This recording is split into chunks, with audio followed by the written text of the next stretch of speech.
আচ্ছা, তো দেখো এইখানে ড্রিফট ভেলোসিটি আর এই যে মোবিলিটির কনসেপ্ট যেগুলো আমরা করেছি সেগুলোর থেকে কিছু অঙ্ক করা যাক। দেখো প্রথম অঙ্ক বলছে the cross section of a copper wire is 1 × 10⁻⁻6 metre square, 5 ampere current is flowing through the wire. Determine the drift velocity of the free electrons of the wire. Given density of copper 8950 kg per meter cube, atomic mass 63.5 into 10 to the power minus 3 kg, and Avogadro number 6.02 into 10 to the power 23. Assume that one free electron per copper atom is available. ঠিক আছে, তো আমাদেরকে প্রথমে এইখানে কি করতে হবে সেটা যদি একবার চিন্তা করি, ঠিক আছে। তো সেটা দেখো, আমরা লাগাবো হচ্ছে গিয়ে এই ফর্মুলাটা, যে আই ইকুয়ালস টু হচ্ছে গিয়ে ভি না, ঠিক আছে, বুঝতে পেরেছো? তো এবার যদি তোমাকে এইটা সলভ করতে হয়, মানে তোমাকে ড্রিফট ভেলোসিটি সলভ যদি করতে হয়, তাহলে কি করবে তুমি? সহজ, তাহলে V D that would be equals to I divided by হচ্ছে গিয়ে তোমার ই এন, তারপরে হচ্ছে গিয়ে এ, ঠিক আছে, মানে ভিনার এ যেটা তোমার অ্যাকচুয়ালি এখানে বড় হাতের হওয়া উচিত ছিল সেইটা, ঠিক আছে। এবার দেখো ইলেকট্রনের যে চার্জ সেটা তো তুমি জানো, ঠিক আছে। এনটাই নিয়ে সমস্যা, কারেন্ট দেওয়া আছে, ক্রস সেকশনাল এরিয়াও দেওয়া আছে, ঠিক আছে। তো এনটা বার করা যায় কী করে? তো প্রথম কথা হচ্ছে গিয়ে দেখো ডেনসিটি দেওয়া আছে এইখানে, ঠিক আছে। দেখো এইখানে ডেনসিটি দেওয়া আছে হচ্ছে গিয়ে 8950 কেজি পার মিটার কিউব, ঠিক আছে, কপারের ডেনসিটি, ঠিক আছে। তো এবার যদি সেইটা দেওয়া থাকে তাহলে আমরা জানি কি, যে ডেনসিটি মানে হচ্ছে গিয়ে মাস বাই ভলিউম, তাই না বলো? তাহলে এবার যদি ভলিউম সলভ করি তাহলে আমি বলতে পারি যে ভি ইজ ইকুয়ালস টু হচ্ছে গিয়ে মাস বাই ডেনসিটি। এবার মাসটা কোথায় পাবো? দেখো অ্যাটমিক মাস মানে হচ্ছে একটা অ্যাটমের মাস দেওয়া আছে এইখানে, ঠিক আছে। তো দ্যাট ইজ হচ্ছে গিয়ে 63.5 ইন্টু 10⁻³ কেজি, ঠিক আছে। তো আমি যদি আলটিমেটলি ভলিউম লিখি, যে ভি ইকুয়ালস টু হচ্ছে কি অ্যাটমিক মাস যদি বসাই তাহলে 63.5 ইন্টু 10⁻⁻3, ঠিক আছে, এটা যদি করি, তারপরে ডিভাইডেড বাই হচ্ছে গিয়ে ডেনসিটি, ডেনসিটি হচ্ছে গিয়ে তোমার 8950, ঠিক আছে। এটা তুমি যদি করো, ঠিক আছে, এইখানে হচ্ছে গিয়ে তোমার যেটা মাস ছিল, ঠিক আছে, তো মাস হচ্ছে কেজি, তাহলে এটা আমি মিটার কিউবে পাবো, তাই না বলো? এটা হচ্ছে গিয়ে তোমার কেজি, আর নিচেটা হচ্ছে গিয়ে কেজি পার মিটার কিউব আছে, তাহলে এটার আনসার বেসিক্যালি মিটার কিউব আছে। এটা ঠিক আছে, ঠিক আছে। তো এবার আমাকে এইটা ক্যালকুলেট করতে হয়, ঠিক আছে। তো এবার যেটা দাঁড়াচ্ছে, আমি ক্যালকুলেটারটা খুলি, দাঁড়াও। দেখো এইখানে যেটা বলছে সেটা হচ্ছে গিয়ে 63.5, ঠিক আছে, দ্যাট ডিভাইডেড বাই 8950, ঠিক আছে। তো এটা আসছে হচ্ছে গিয়ে 0.0070, ঠিক আছে। আপাতত এটা বাদ দিই, ধরো 0.007 যদি আমি ধরি, ঠিক আছে। তো আলটিমেটলি এটা দাঁড়াচ্ছে হচ্ছে গিয়ে 0.007 ইন্টু 10⁻, ঠিক আছে, -3, ঠিক আছে। তো এই যদি হয়, ঠিক আছে, তো এবার যদি আমি এটাকে যদি 1000 দিয়ে গুণ করি তাহলে আলটিমেটলি এটা হবে 7, তাহলে 1000 দিয়ে গুণ করলে 1000 দিয়ে ভাগ করতে তাহলে 10⁻⁻6 হয়ে যাবে, তো এত মিটার কিউব। মাথায় ঢুকে যাবে ব্যাপারটা? তো বেসিক্যালি তুমি এটা এইভাবে চিন্তা করতে পারো যে এই যে এতটা ভলিউম, ঠিক আছে, তো 7 ইন্টু 10⁻⁻6 মিটার কিউব, এই ভলিউমে থাকে হচ্ছে কত, এই যে এতগুলো অ্যাটম থাকে বেসিক্যালি, ঠিক আছে। তো 6.02 ইন্টু 10⁻23 এতগুলো অ্যাটম থাকে, তাহলে ইউনিট ভলিউমে কতগুলো থাকবে? তাহলে 6.02 ইন্টু 10⁻23 ডিভাইডেড বাই হচ্ছে গিয়ে 7 ইন্টু 10⁻⁻6, ঠিক আছে। তো একটা তো এখানে বুঝতেই পারছো 10⁻29 হবে একটা, ঠিক আছে। আর এইটা তুমি যদি চিন্তা করো 6.02 ডিভাইড বাই 7 সেটা কত হবে? সেটা হচ্ছে গিয়ে 6.02 ডিভাইডেড বাই 7, তো that would be equals to 0.86, তাই না? তো আমি এটাকে লিখতে পারি 0.86। তো এতগুলো বেসিক্যালি অ্যাটম থাকবে, তাহলে আমি এটাকে লিখতে পারি যে এটাকে যদি আমি 100 দিয়ে গুণ করি বা 10 দিয়ে গুণ করি 8.6 হয়ে যাবে এটা, ঠিক আছে, আর এইটাকে তাহলে 10 দিয়ে ভাগ করতে হয়, তাহলে এটা হয়ে যাবে হচ্ছে 10⁻28, ঠিক আছে। এবার আমি বেসিক্যালি এটা কি পেলাম, এটা হচ্ছে নাম্বার অফ অ্যাটমস পেয়ে গেলাম। তো এবার আমি যদি এখানে বসি তাহলে ড্রিপ ভেলোসিটি পেয়ে যাবো, তাই না বলতো? Drift velocity would be equals to I, ঠিক আছে না, আই কত দিয়েছে, ঠিক আছে, সেটা হচ্ছে গিয়ে 5 অ্যাম্পিয়ার, ঠিক আছে। তো 5 অ্যাম্পিয়ার ডিভাইডেড বাই হচ্ছে গিয়ে তোমার এইটা হচ্ছে গিয়ে তোমার 1.6, ঠিক আছে। তো ইন্টু 10⁻⁻19, ঠিক আছে না, ইন্টু হচ্ছে গিয়ে তোমার এন যেটা পেলাম 8.6 ইন্টু 10⁻28 ইন্টু হচ্ছে গিয়ে ক্রস সেকশনাল এরিয়া দিয়েছে হচ্ছে গিয়ে তোমার 10⁻⁻6, ঠিক আছে, 10⁻⁻6 মিটার স্কোয়ার, ঠিক আছে। তো এবার তুমি যদি এটা হিসেব করো তাহলে যেটা দাঁড়াবে সেটা হচ্ছে গিয়ে যে দাঁড়াও, তো এখানে দেখো 10⁻⁻19 আর 10⁻28 মানে হচ্ছে 10⁻9, ঠিক আছে এটা, ঠিক আছে। আর 10⁻9 থেকে 10 মানে -6 করলে 10 হচ্ছে গিয়ে 10⁻3, উপরে গেলে 10⁻−3।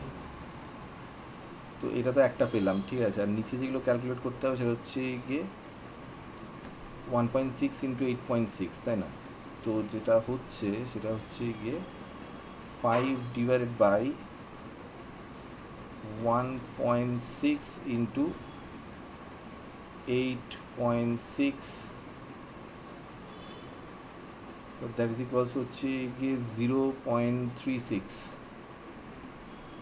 তো 0.36 ইন্টু 10⁻³ মানে হচ্ছে গিয়ে 3.6 ইন্টু 10⁻⁻4 মিটার পার সেকেন্ড। মাথায় ঢুকে ব্যাপারটা? তো একবার রিক্যাপ করে দিই আমি, ঠিক আছে। তো আমাদেরকে ড্রিপ ভেলোসিটি বার করতে হবে, আমি ফর্মুলা লাগাচ্ছি, ঠিক আছে। এখান থেকে ড্রিপ ভেলোসিটি সলভ করেছি। এবার দেখো যেটা গল্প সেটা হচ্ছে কি আমার কাছে সবই আছে এক্সেপ্ট নাম্বার অফ অ্যাটমসটা, ঠিক আছে। বিকজ আমাকে এখানে বলে দিয়েছে একটা অ্যাটমের মধ্যে একটা ফ্রি ইলেকট্রন থাকবে, ঠিক আছে। তো এইটা আমরা জানি না। তো এবার আমাদেরকে দেওয়া হয়েছে হচ্ছে কি তোমার ডেন্সিটি ফেন্সিটি দেওয়া হয়েছে, ঠিক আছে। তো এবার আমরা সেখান থেকে যদি ভলিউমটা সলভ করি, এবার দেখো ভলিউমের জন্য আমাকে অ্যাটমিক মাস দিয়ে দিয়েছে, ঠিক আছে। তো আমরা জানি অ্যাটমিক মাস যদি কেজিতে থাকে তাতে আলটিমেটলি হচ্ছে কি অ্যাভোগাড্রোর নাম্বার যত ততগুলো হচ্ছে কি নাম্বার অফ অ্যাটমস থাকবে, ঠিক আছে। তো আমি সেইখান থেকে এই যে মাস, সেই মাসের ভলিউম কত সেটা বার করার জন্য ডেন্সিটি দিয়ে ভাগ করেছি, ভলিউম পেয়ে গেছি। তো এই ভলিউমের মধ্যে আলটিমেটলি আছে হচ্ছে কি এতগুলো অ্যাটমস, তাহলে ইউনিট ভলিউমে কতগুলো অ্যাটমস থাকবে সেটা বার করেছি, আর সেটাই আমার দরকার, ঠিক আছে। সেটা হচ্ছে গিয়ে এন। এবার এনটা এখানে নিচে ফর্মুলায় আমি এখানে বসিয়ে দিয়ে আনসার বার করেছি। মাথা ঢুকেছে? কি বলছে, বলছে the resistivity of copper is 1.7 × 10⁻⁻8 ohm metre. From previous problem, use the remaining data to calculate the mobility and mean relaxation time of the free electron of copper wire. Mass of the electron is 9.1 × 10⁻31 kg, ঠিক আছে। তো এবার দেখো আমরা জানি যে মোবিলিটির formula drip velocity থেকে আসে, ড্রিপ ভেলোসিটি পার ইলেকট্রিক ফিল্ড সেরকমভাবে পড়েছিলাম আমরা, ঠিক আছে না। সেটা থেকে যেটা আসে সেটা হচ্ছে গিয়ে ই টাও ডিভাইডেড বাই হচ্ছে গিয়ে তোমার এম, ঠিক আছে। আর এখানে রেজিস্টিভিটি দেওয়া আছে, তো রেজিস্টিভিটির ফর্মুলাটা যেটা আসে সেইটা হচ্ছে গিয়ে তোমার এম ডিভাইড বাই হচ্ছে গিয়ে তোমার এন ই স্কোয়ার টাও, ঠিক আছে। এবার যদি আমি এটা ক্রস মাল্টিপ্লাই করি তাহলে আসবে এম ইকুয়ালস টু হচ্ছে গিয়ে রো এন ই স্কোয়ার টাও। তো এবার যদি আমি এইটাকে এই মোবিলিটির ফর্মুলায় বসিয়ে দিই তাহলে mobility would be equals to e tau যেরকম ছিল, আর নিচে এম এর জায়গায় আমি বসাচ্ছি রেজিস্টিভিটি এন, ঠিক আছে, ই স্কোয়ার আর হচ্ছে গিয়ে টাও। তাহলে টাও আর টাও কেটে গেল, ই এর সাথে একটাই কেটে গেল, তাহলে থাকছে হচ্ছে গিয়ে মোবিলিটি ইকুয়ালস টু, এখানে লিখি মোবিলিটি ইকুয়ালস টু হচ্ছে গিয়ে 1 ডিভাইডেড বাই রো, ঠিক আছে, এন আর ই, ঠিক আছে। তো এবার ভ্যালুগুলো যদি আমি পুট করি সেটা হচ্ছে হয়ে যাবে হচ্ছে গিয়ে যে 1 তো উপরে আসে, আর এখানে রেজিস্টিভিটি দিয়েছে 1.7 ইন্টু 10⁻⁻8, ঠিক আছে, ইন্টু হচ্ছে গিয়ে তোমার এন আগেরটার থেকে বোঝা যায় 8.6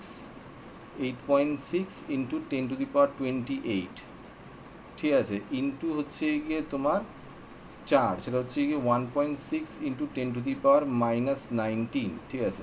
তো এবার এটা তুমি ক্যালকুলেট করো, তাহলে যেটা দাঁড়াবে সেটা হচ্ছে গিয়ে, ঠিক আছে, সেটা যেটা দাঁড়াবে সেটা হচ্ছে গিয়ে দেখো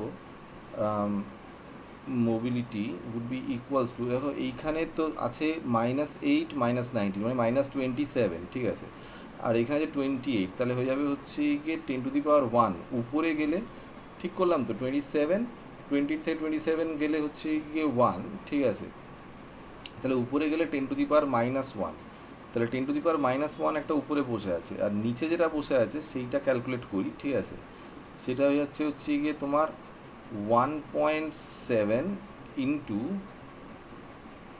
8.6 ইন্টু হচ্ছে গিয়ে 1.6, ঠিক আছে, এই তো এর যদি ক্যালকুলেটরি আসছে, এটা রেসিপ্রোকাল করলে আসছে হচ্ছে গিয়ে তোমার 0.0427, তাহলে আমি লিখতে পারি 0.043, 0.043, ঠিক আছে, তাহলে এইটা ইন্টু হচ্ছে গিয়ে 0.043, তাহলে এইটা আলটিমেটলি দাঁড়াবে যেটা, সেটা হচ্ছে গিয়ে 0.0043, তাহলে এইটাকে আমি বলতে পারি যে এটা হচ্ছে গিয়ে 4.3 ইন্টু 10⁻−3, আর তোমার এটার ইউনিট হবে হচ্ছে গিয়ে মিটার স্কোয়ার, ঠিক আছে, তারপর হচ্ছে v⁻−1 s⁻−1, ঠিক আছে, তো এই হচ্ছে কি হিসেব। এবার রিল্যাক্সেশন টাইম, যেটা তোমার মিন রিল্যাক্সেশন টাইম, সেটার জন্য আমরা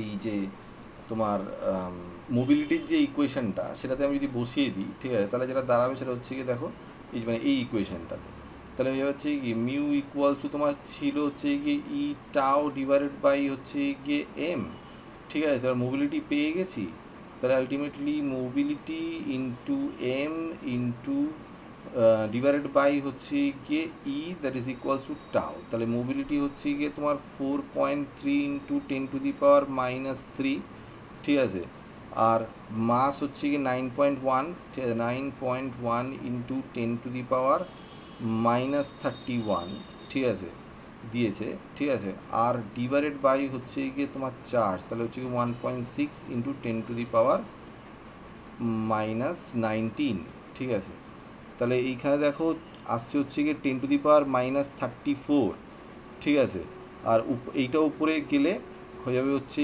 গিয়ে 34 থেকে 20 গেলে